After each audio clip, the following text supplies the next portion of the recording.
Hey, hello and welcome to this texture from data tutorial for Resolume Wire 7.24. In this video we'll do a deep dive into this node that allows you to turn your boring values into pretty pixels. The texture from data node will convert any float or color type into pixel data. Feeding it a float, integer or boolean will return a texture 2D channel type. Anything else will return a texture 2D RGBA type. The size of your collection matters, as each value will be converted into a pixel. Feeding the node a single value will return a 1x1 pixel texture. Feeding it a collection of values, here I'm using 10 random colors, will return a 10x1 pixel texture.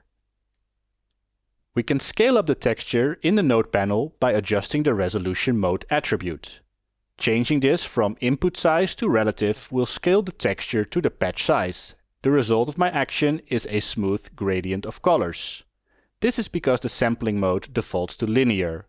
By setting this to nearest, we can return to our original colors, but scaled up proportionally.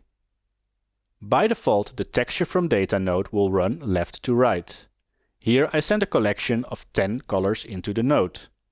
We can see that the texture has the same order as the colors from the linear node. Therefore, overwriting a value in the collection acts predictably. But what if we want to change the orientation vertically? This is where the 2D mode comes into play, which can be accessed through the node panel. As we can see over here, we now have a 1x10 pixel texture, assigning the pixel values from bottom to top.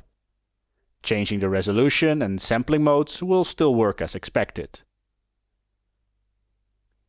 The 2D mode is intended to create 2D textures, which means both axes can exceed a single pixel. To achieve this, we can increase the stride attribute. You can look at the stride count as the amount of columns in a table. By setting it to 2, it gives me a 2x5 pixels texture. By playing with the index of my black override pixel, we can clearly see how the pixels are distributed left to right and then top to bottom. Now let's increase the stride to 3, and we'll see something interesting happening. The pattern is repeating itself. This is happening because we are sending 10 values to the node that need to be equally distributed among 3 columns. And basic math tells us that that is not possible. So the node adds an additional row to compensate and will end up with a 3x4 texture. 3x4 is 12, so we have an excess of 2 pixels.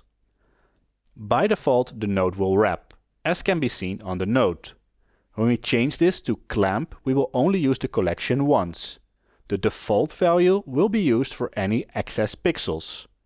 Changing the default value to a more obvious color like blue will make this more clear. So now we have a method for creating 2D textures. The texture from data node is great for generating all kinds of images. Here I am using a sine oscillator to create a video oscillator. In this example, I am shuffling my color collection, creating custom noise patterns.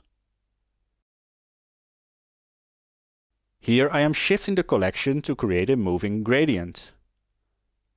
This patch uses a gradient pattern and a Gaussian node to make a ball.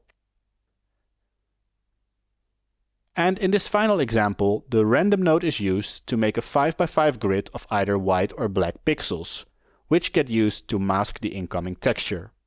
And that wraps it up for this tutorial. If you want more information on the texture workflow, check out the advanced texture tutorial in Wire. And if this video struck a creative chord within you, then you should check out our Wire session on video synthesis for nearly an hour of texture from data goodness. As always, feel free to drop your questions in the comments below, and I'll see you in the next one.